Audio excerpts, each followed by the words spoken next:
আপনি যে কোনো নেক আমল করবেন আল্লাহ সন্তুষ্টির জন্য, পরকালে পারিতোষিক মহাপুরস্কার পাওয়ার জন্য, হ্যাঁ, দুনিয়ার গরজে নাই। যদি কোনো নেকির কাজ, একটি ফর্মুলা শোনেন, কেউ করে দুনিয়ার গরজে, আল্লাহ আমি নামাজ পড়ছি যাতে আমি সুস্থ থাকি, আল্লাহ যেন আমাকে সুস্থ রাখে, আল্লাহ নামাজ পড়ছি যাতে আমার রিজিকের অভাব না হয়, আল্লাহ আমি নামাজ পড়ছি যাতে করে আমার কোথাও বিপদ আপদ না হয়, আল্লাহ আমি রোজা রাখছি যাতে করে আমি সুস্থ থাকি, আল্লাহ আমি এই ডিভোর্সি মেয়েকে বিয়ে করছি যাতে আমার রিজিক বেড়ে যায়, তাহলে দুনিয়ার গরজ করলেন। যদি আখেরাতের আমল দিয়ে, মানে সওয়াবের কাজ করে দুনিয়ার গরজ করেন, ফালাহুর মানাওয়া, তাহলে যা নিয়ত করলেন তাই পাবেন, তুচ্ছ জিনিস পাবেন, দুনিয়ার আখেরাতে কিছু পাবেন না, আপনি নেকি পাবেন না। আপনি নবী সাল্লাল্লাহু আলাইহি ওয়াসাল্লাম হাদিস, ইন্নামাল আমালু বিন্নিয়াত, মানুষের আমল নির্ভর করে কিসের উপর?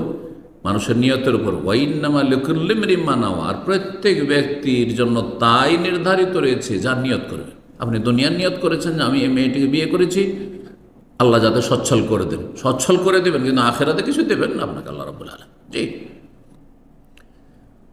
আর তারপরে ফামান কানাত হিজরাতুহু ইলাল্লাহি ওয়া রাসূলিহি ফাহিজরাতুহু ইলাল্লাহ, কেউ যদি আল্লাহর সন্তুষ্ট জন্য হিজরত করে এবং রাসূলের সাল্লাল্লাহু আলাইহি সাল্লামের দিন পালনের জন্য, তার তরিকায় জীবনযাপনের জন্য, তার দিনের সাহায্য করার জন্য, যদি তার কাছ থেকে দিন শেখার জন্য, সাহাবায়ে কেরামদের আমলে নবীর জীবদ্দশা যদি হিজরত করে, তাহলে সে আল্লাহর দিকে হিজরত করলো, রাসূলের দিকে হিজরত করলো।